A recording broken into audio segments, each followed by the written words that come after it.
Okay, I've got quite a lot to try and cram in here. I thought 30 minutes was going to be plenty, and then I started pulling this presentation together and realised it's probably nowhere near enough. So I'll try and rattle through quickly. If somebody could keep giving me signals as we get close to the end of time, and I'll see if I can finish on time.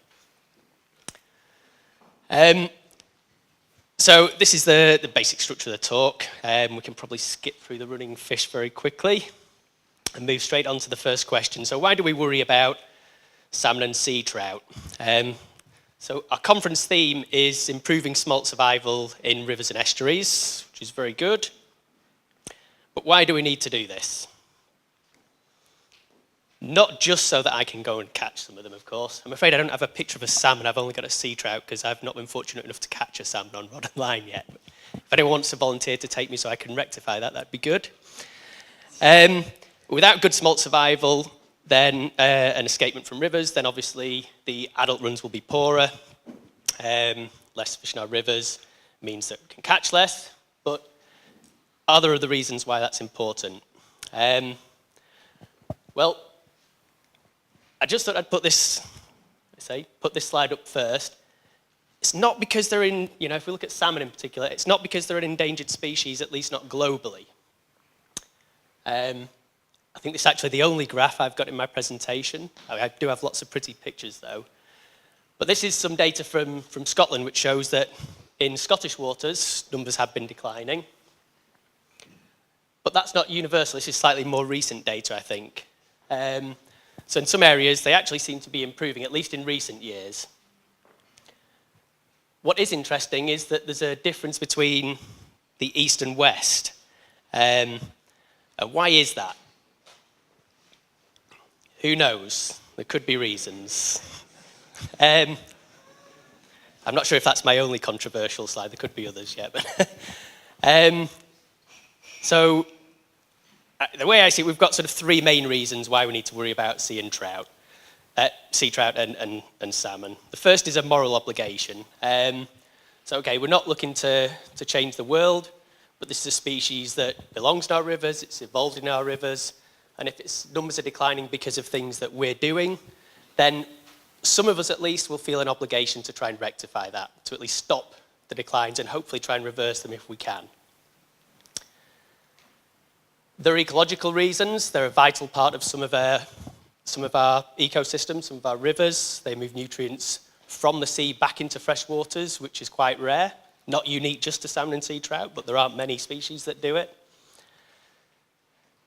And I've highlighted this one red. There are economic reasons. This is the only salmon trip that I've ever been on, and there was salmon jumping everywhere in this river over the 2 days that I was there, and I didn't even get one hookup. That's no reflection of my fishing skills, I'm sure. But people pay an awful lot of money to go salmon fishing and sea trout fishing. They also pay an awful lot of money to eat wild salmon, something you can't do so often from British salmon stocks now. But there's certainly there's an economic reason behind preserving them. It's not just because it's the ecology, it's not just because of moral reasons. And if you can sell it on the money basis, usually you'll get a bit better buy-in. It's all about habitat. Those that have seen me talk about other species before, in particular eels, will know that I love to go on about habitat. And in many ways, I am convinced that it is.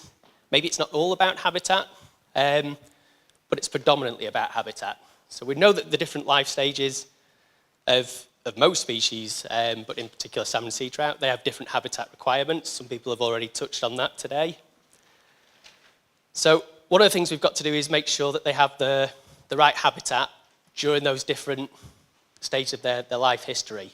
And not only is it a case of the right habitat being there, but we need to make sure that they can access that habitat. I put a fish pass slide on here. You can probably just about see it at the far side there. We'll come back to fish passes and smolts in a little bit. And we need to reduce the factors which may prevent fish reaching those habitats. So I know there's quite a few talks on predation tomorrow, but I will touch on it again in a little while. So on to migration. I'm probably preaching to the choir here, but we'll just run through it very quickly. So I presume most people, at least, if hopefully everyone in this room will know that Sea trout are just an anadromous variant of brown trout. I've got both here. I didn't catch this one, it was just in a river somewhere near Cheddar, but I did catch this one, as you saw earlier. Not that I'm bragging. It's not really a huge sea trout to brag about, I suppose. But. So sea trout smolts migrate usually about 2 or 3 years after hatching. Downstream migration, as we've heard, is typically at night, typically during March and April. And adults can return to spawn after only a few months, so sometimes a few months, sometimes a couple of years. And some of them will actually move between rivers several times to spawn in the case of sea trout. Obviously, that's a little bit different to salmon. And for downstream migrating smolts, March to April is the key period. So that's something to keep in mind when we start looking at mitigation measures. In terms of helping smolts get out to sea, there are key periods that we need to be looking at. It's not necessarily all year round. So in terms of things like abstractions, which I'll touch on in a little bit, there are key periods that people need to be thinking about. However, and I think this is important, movements of all life stages of sea trout and brown trout as well can occur during other periods. So we've got to remember it's not just about smolts heading out to sea, it's not just about adults coming up to spawn. These animals live in the river at other times and they will make much smaller migrations, but they will move between habitats within that river as well. They don't just set up in their own one little metre square and stay there forever. So similar story for salmon. In fact, often when people start talking about migrations and great migrations, salmon are one of the first animals that they think of, but they typically think of adult salmon, and this is the only picture I've ever got. A lot of gratuitous bragging photos in this, you'll notice, but the only picture I've ever got of a salmon, I think that was up on the Tummel, possibly, that one. But as we know, juvenile salmon also migrate. Smolts. It is working. Juvenile salmon become smolts about 2 to 4 years old, so not too dissimilar to sea trout. But there is a slight difference in that they tend to migrate a little bit later than sea trout will. And they'll typically stay out at sea for 1 to 4 years before returning to spawn. And so as with sea trout, we had a sort of critical period for sea trout smolts. It's the same for salmon, but slightly later on. And again, when we've got our younger life stages of salmon, they don't just sit in the same metre square, they do move. So it's important to realise that fish do need to move between habitats within a river. So moving on to the perils of downstream migration, which was the theme of my talk here. There are lots that they face, and again, other people are going to go into more detail about some of these, so I just want to try and give a broad overview with the aim to show that, there's quite a lot of issues that are facing our poor smolts as they try to get downstream. So I've got here a series of different man-made structures. These are all physical barriers. So we've got a spillway here. You can imagine if a smolt comes here, first of all, they're not going to like it as they approach because they don't like rapid accelerations in velocity. So they're probably going to hold up above this for quite a while before they decide to go over the edge. And they don't carry little rubber rings with them, so the journey down here is going to be a little bit uncomfortable. They're going to be bouncing down there, they're going to get bashed, there's lots of damage going on. So by the time they hit the bottom, they're probably not going to be in their best state. And as we've just heard, predators, in catfish in the case of France, like to sit at the bottom of these barriers where fish might congregate.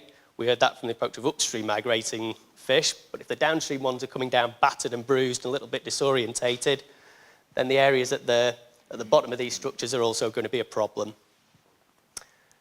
One here, you've got a very shallow water depth going across this sharp crest there. So smolts are going to struggle with that. You've got an acceleration of flow, but they're probably not feeling it so much just upstream of that, but the shallow water depth is a bit of an issue. They've got to get over that very shallow edge. Great place for a predator such as a heron or something to sit on top of it as well and pick them off as they do go over. But again, if they do go over, they've got that drop, they're going to slap down on the water. It's a little bit turbulent at the bottom, lots of bubbles going on there. they're not going to be in prime, let's avoid predator mode. Pointing my laser at the screen here. Similar situation here. So, although they haven't got any sharp crests to go over, they're not going to hit the bottom with a slap. This is very turbulent water. So, are they going to be able to orientate themselves as soon as they get the bottom to make a quick escape? Probably a little bit better than after they've come down this. But it's not an ideal situation for them. And here we've got another one. So again, this one has very shallow water depth across the crest there. Something that they're going to struggle with as they approach. How do we get over when we've only got a couple of centimetres or so of water? And when they do go over, they've got this lovely concrete sill here where they're going to bounce all the way down and end up at the bottom quite heavily bruised and battered. It's not just weirs and dams and obvious things. There are other things in our rivers that are maybe a little bit less obvious. I've got 3 of those here. So culverts, salmonids in particular, they will go through dark places, and they seem to prefer to migrate at night. At least the smolts tend to go downstream at night. But they don't like sudden transitions between light and dark places. So if you've got a particularly long culvert and your smolts are slowly moving downstream and suddenly it becomes pitch black as they reach the entrance, it's not that they necessarily won't go through it, but they're not going to like it. So it might just cause them to hold up, and that's when you can start getting smolts congregating, bigger shoals. It's another ideal place for predators to come and start picking them off. We've got locks again. If lock gates are closed, there's not so much of attraction flow. The fish don't necessarily know where to go. And then when they do open, chances are you've got an accumulation of fish upstream of them. They're going to all come through in one go. Predators are going to home in on that again. And this is a slightly different one again. So, okay, we've got small culverts there, but they're not particularly long. You can see all the way through, so they're probably not too much of an issue. But what you've got here is a ford. We're probably not too worried about cars squashing the smolts as they go through, but it is a possibility, I suppose. The main problem here, again, is this shallow water depth. So if smolts are trying to, or any fish for that matter, are trying to pass over this, they've got to go through very shallow water there. So passively, they might struggle to move, so they're going to have to do it actively. You've got to work out whether there's enough water depth for them to be able to get that thrust on their tail to swim over it. And whilst they're doing so, they're going to be very visible to predators again. It's not just about physical barriers, things blocking the fish. Water abstractions are another big issue for them. As our smolts make their way downstream, if we're taking water out for various reasons, in this case for drinking water, our smolts can become entrained into these systems and don't meet a particularly happy end. Here we've got 2 different types of hydropower. Now, to be fair, the chances of salmon getting upstream past this to spawn are probably pretty remote, so it's probably not a fair photograph.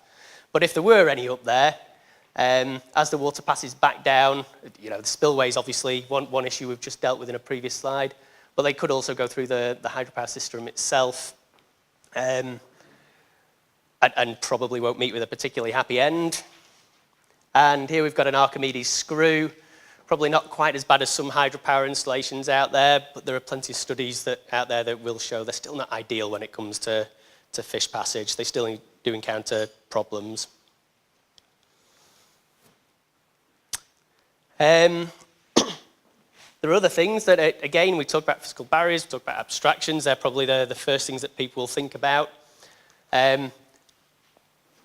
But we also like to do horrific things in rivers sometimes. Thankfully, this wasn't in the UK. This is actually out in Albania, which doesn't have a great stock of Atlantic salmon and sea trout, I don't think. But it was just to demonstrate the point that habitat alterations, temporary barriers, people do install pipelines going across rivers, and when they do that, sometimes they have to create temporary barriers. If they're doing that in appropriate times of year, that can affect our smolts. It can delay their migrations.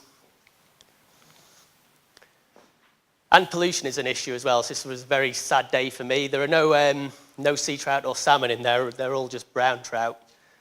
But again, pollution incidents, they can result in significant deaths. where you've got pollution plugs coming down, it can cause fish to duck out of the main flow and cause them to seek refuge area, which can delay their migration again. And where you've got barriers, so physical barriers, they can affect water quality, particularly if you have warmer days and things like that. So, and we could end up with these sorts of incidents. Hopefully nothing quite as horrific to find as that.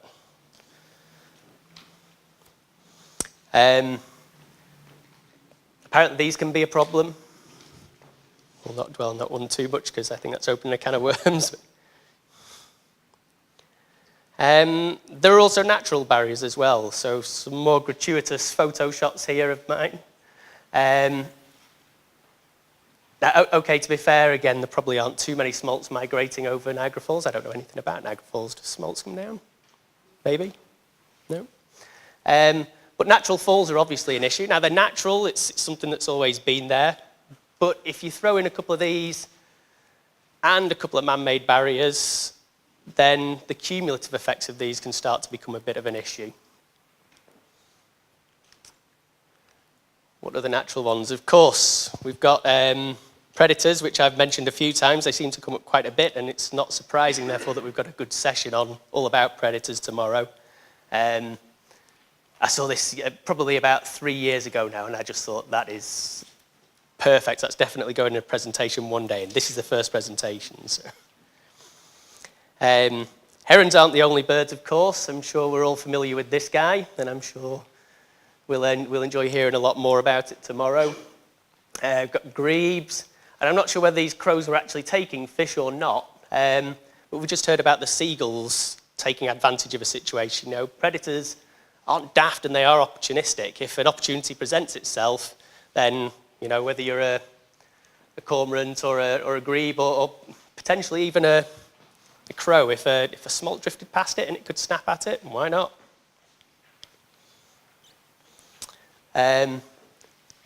This is just another gratuitous shot to show I've got a really nice picture of a kingfish. He probably doesn't take too many smolts, to be fair. Oops. And it's not just birds. These guys will have them as well, both adults, and they will take smolts as well. You know, although they're quite a big predator, it doesn't mean that they only take big fish. I can vouch for that when I've been catching very small mackerel off the coast of Anglesey. These guys are quite partial to whipping those off your hook. These guys will have them as well, otters. And it's North American family member, the mink, that'll have a few. But it's not just birds and mammals. Another fish glory shot, sorry. How many smolts perch take? I don't know, but probably the odd one. A big perch will. Pike certainly will take them. Very large trout might. And then once they get beyond our sort of freshwater systems and they get down to the open sea or our coastal areas, then things like pollock and cod and bass will certainly come in and nail them as they reach the sea as well. So quite a lot of predators and quite a lot of physical structures as well. So poor smolts, quite a lot to do when they get down. Some of those problems are natural, but those natural ones, such as predators, are probably exacerbated by some of the things that we've done to our rivers, such as our weirs and such like. Now, there are things that we can do about it. There are things that we are doing about it. Whether they're adequate or not is open for debate. One of the things we can do, going back to the water abstractions and hydropower schemes, is we can screen these intakes, so we can make sure that our fish... Whoops. Have I frozen it? Let's try manually. There we go. So one of the main drivers for screening is legislation. I'm sure that all of our water companies and hydropower operators would willingly put on screens anyway if they weren't bound to it, but nevertheless we have legislation to make sure that they do put screens in place, at least in certain places. I'm not going to dwell on that too long, but you know, these are some of the ones that will affect people that are operating in this place where they're abstracting water.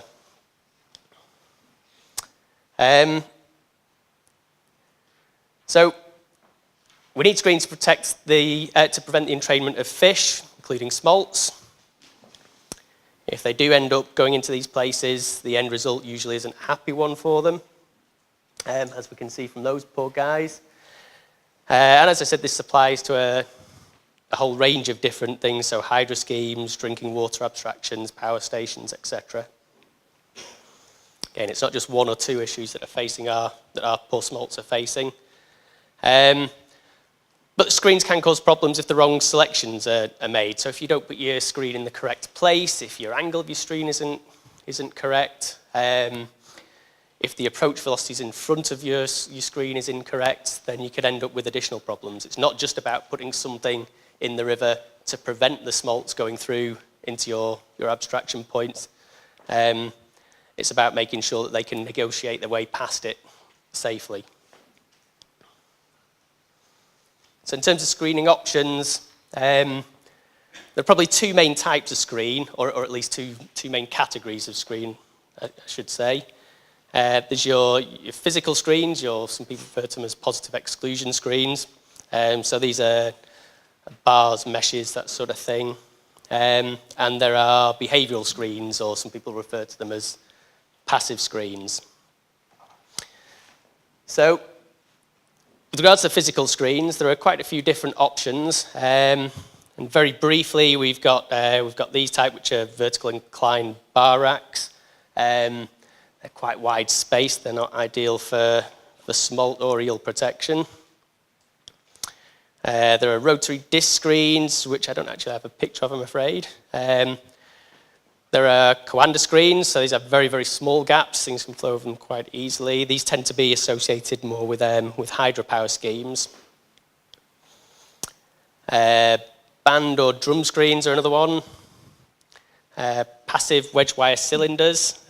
So these have been explored by quite a lot of people in relation to protecting eels and elvers, because you can go down to quite small mesh sizes and you can develop them so they're self-cleaning and things.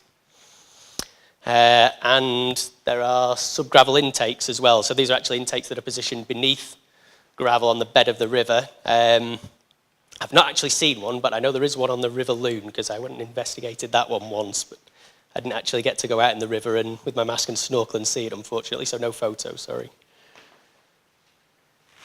So I just want to talk about very briefly about a couple of positives and negatives. This is a bit of a whistle-top store on screens, I'm afraid, due to time.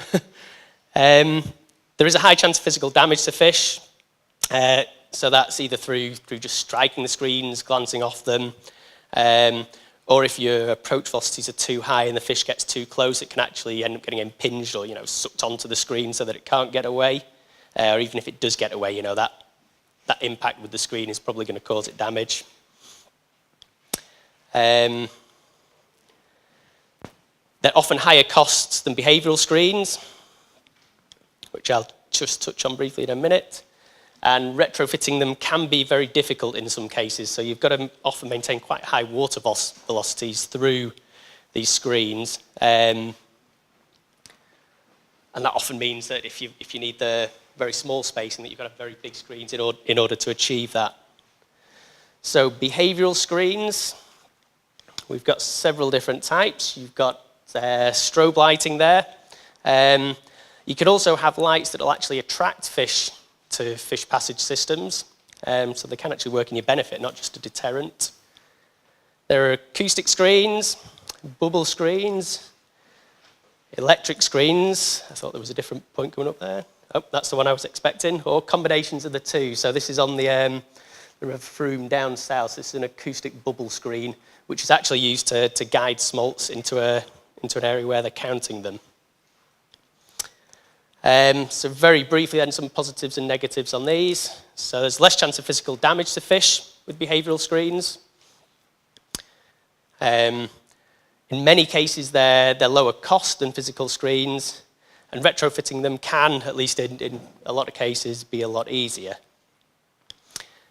However, their efficiency is typically a lot lower than for physical screens, so you still tend to get much higher rates of entrainment than you would for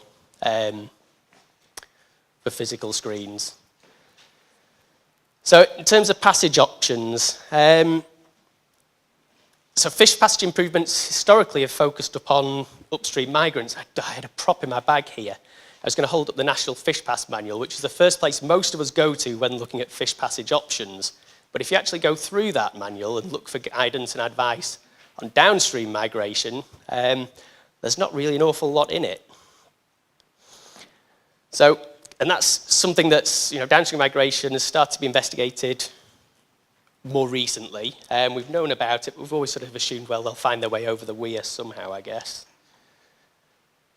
So consequently, our knowledge of the requirements for downstream passage are less advanced. And not surprisingly, therefore, the technology that we've got, the facilities, are also less advanced. It's also often considered more difficult and complex to develop these facilities. So let's see if I can rattle through these before Ken kicks me off. So when we're considering passage options, this is the route that I think we should always follow in terms of consideration. So first of all, if you can get rid of it, bin it. Get your stick of dynamite out, get your bulldozer out, whatever you can, take it down. And if you can't do that, this is the next best thing. And this is true for smolts. They don't like rapid accelerations in flow. They don't like dark spaces, which you sometimes have in fish passes. They could get bashed about on baffles as they're drifting down passively. We can avoid all of that if we create nice, nature-like bypass channels. And rock ramps are kind of similar, in many ways they're a bit like a steeper, nature-like bypass channel. There are easements. I don't think they're as good. I think you'll still get congregations of smolts up here. You'll get the dead water zone. They've got to deal with that acceleration in flow, all of these things that they don't like. And again, technical fish passes I've just mentioned, accelerations in flow, they're going to get bashed about on these baffles. They're great for upstream, for assisting upstream passage, but not great for downstream. And of course, there's trap and transport, which is very costly most of the time, and it's not sustainable really. You've got to, in the long term, look for a different solution. So I think 2 slides ago. So not surprising, most of the decisions that we make are related to cost versus benefit. Given our poor understanding of downstream smolt passage requirements, are we really able to evaluate the benefits in terms of downstream smolt passage? But unfortunately, costs are often likely to be one of the main decision factors for many people. So in terms of ecological benefits, weir removal or naturalised bypass channels are probably the best answer, but unfortunately they're unlikely to be the cheapest, at least in the short term, although perhaps if you look at a whole lifetime for these sorts of facilities, it might be different.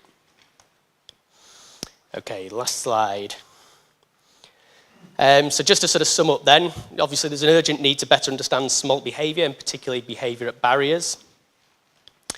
Especially with regards to factors which may affect the downstream passage.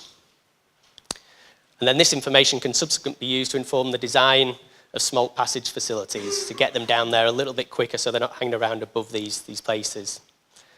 We do need to consider the impacts of future water demands on river levels and passage. It is going to be an issue. We're not a shrinking race. We need to think about impacts of climate change as well. Are predators really a problem? Well, yes. I think there's plenty of people who'd shoot me if I said no, of course, they're not at all. But they're a problem most of the time because of situations that we've created. So if smolts were able to move down through their rivers freely, if they weren't getting held up at barriers, predators would probably be less of a problem. They wouldn't be able to home in on them quite as easily. And I just thought I'd throw another controversial one in there. What effects might beavers have? We don't know yet. And at 30 minutes and 6 seconds on the timer, then I'll finish up there. Thank you very much.